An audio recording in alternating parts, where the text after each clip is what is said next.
Ladies and gentlemen, and now let's move on to our first keynote, exploring how AI Edge is revolutionizing the retail and banking sector. Please welcome on the stage Ms. Keto Gandhi, Senior Business Development Director at Qualcomm.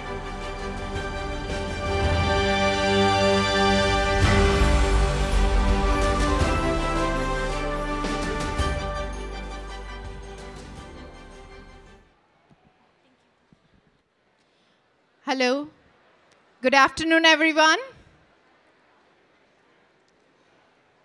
Okay, first of all, that performance was incredible. I don't know how I can match that. That's a tough one. The good news is that you all came for that performance, and now I get the benefit of you staying here for me. Thank you.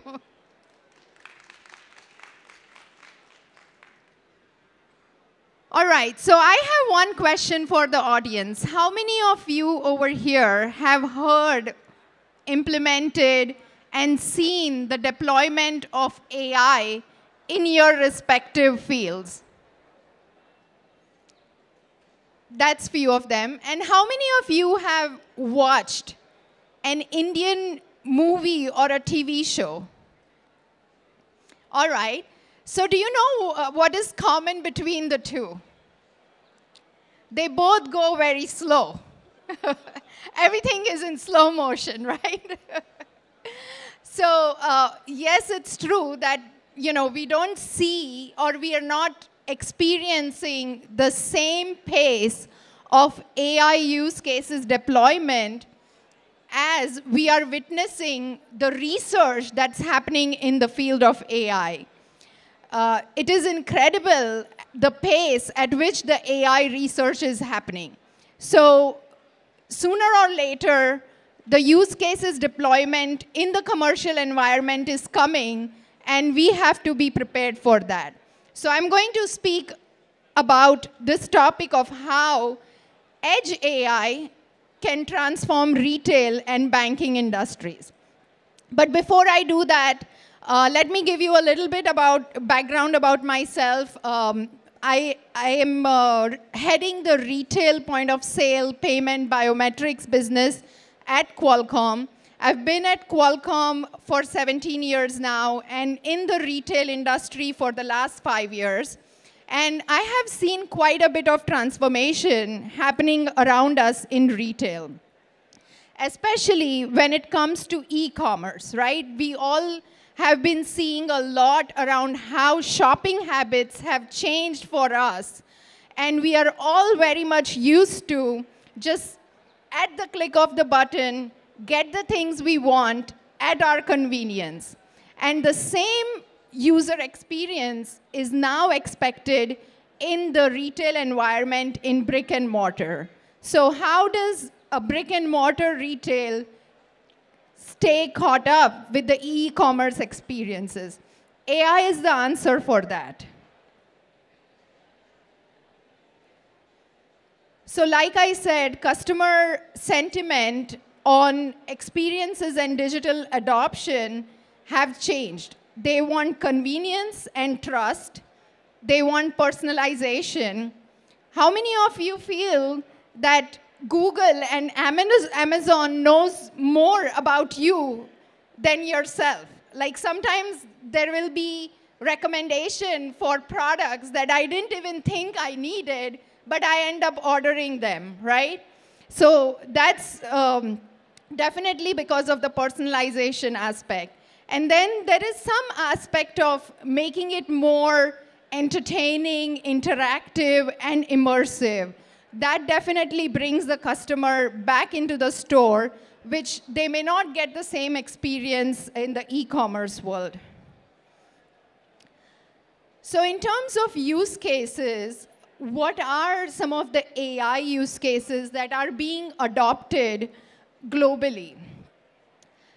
What we are seeing is, like I said, a transformation on how people shop.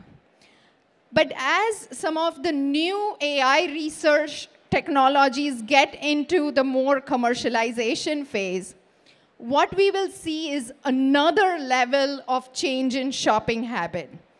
So you may have heard about autonomous driving, right? Like vehicles that will drive itself. Now imagine the similar experience coming to shopping, where it will be more like autonomous shopping. Things will be purchased on your behalf based on your personalization to make it very convenient, but also have trust in it, right?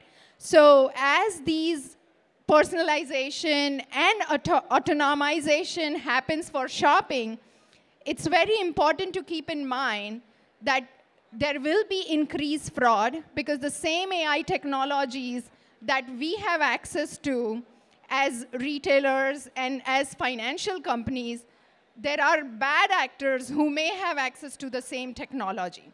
So how do you keep up with the fraud? So what we have noticed is the AI technology to do credit scoring and fraud prevention is one of the main use cases of AI.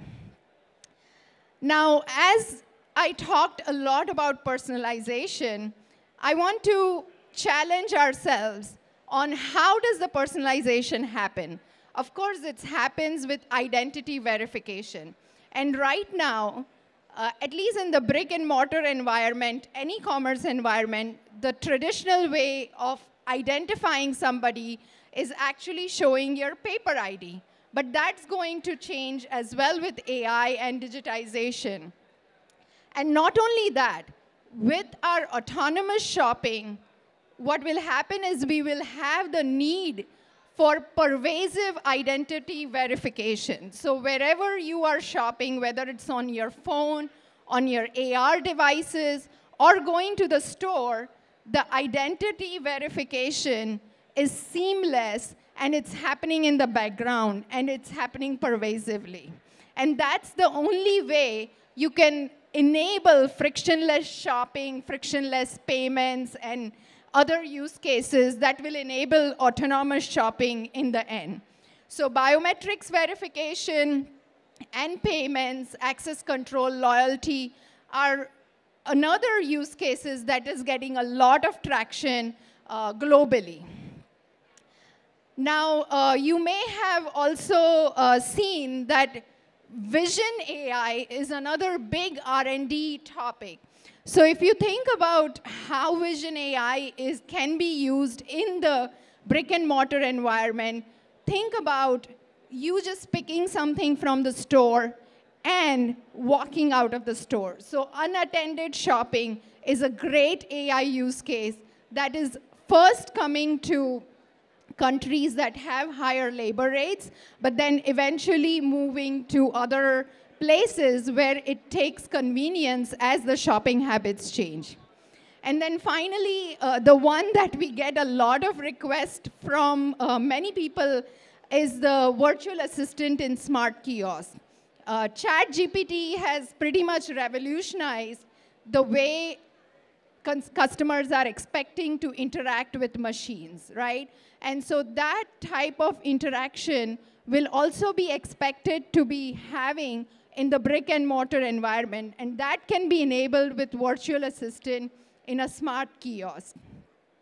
Now, one point to note over here is that as our interaction or interface between the humans and machine is evolving with this generative AI technologies, it's important to make sure that the local languages, the local dialects, and the local culture is preserved.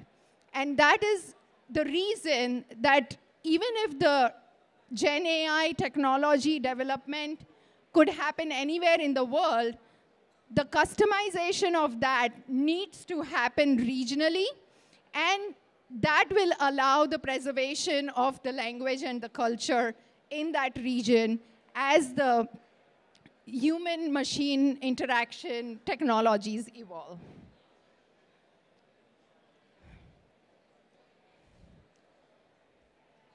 So now let's get into the technical details of AI implementation. Most people, when they think of AI, they think about cloud. They think about this huge algorithms running in huge machines somewhere in the data center or in the cloud. But honestly, is that sustainable? That's the question we have to ask. If we were to do all the futuristic innovation in AI and think that all of these algorithms will be trained and the inference will be ran in the cloud, our Earth will be covered with more machines in the data center than humans. And obviously, we don't want that. So that brings us to the implementation of edge AI, or on-device intelligence.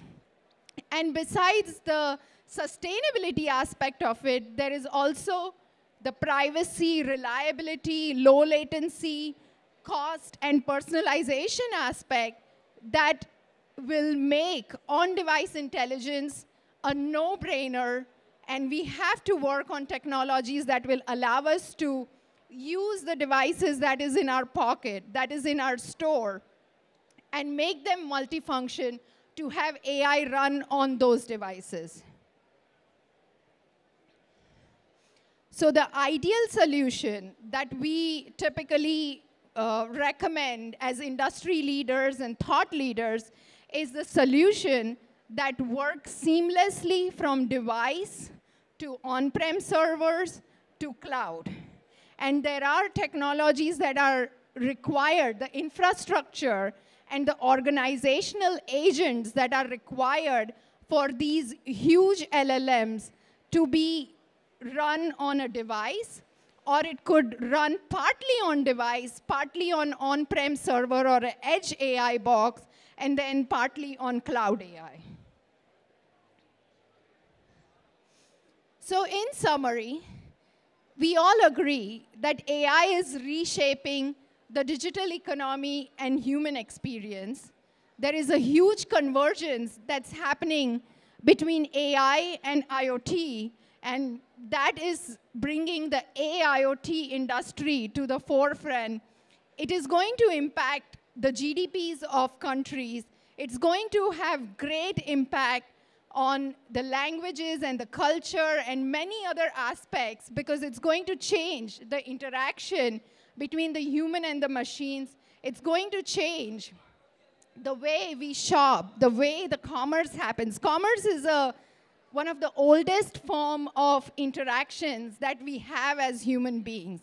And it has evolved over centuries. And now we are going to the stage where it will be autonomous, and we have to be ready to deal with the side effects of that. So I hope this session was useful in kind of explaining that what will be the potential impact and how you could come up with solution to address those impacts. Thank you.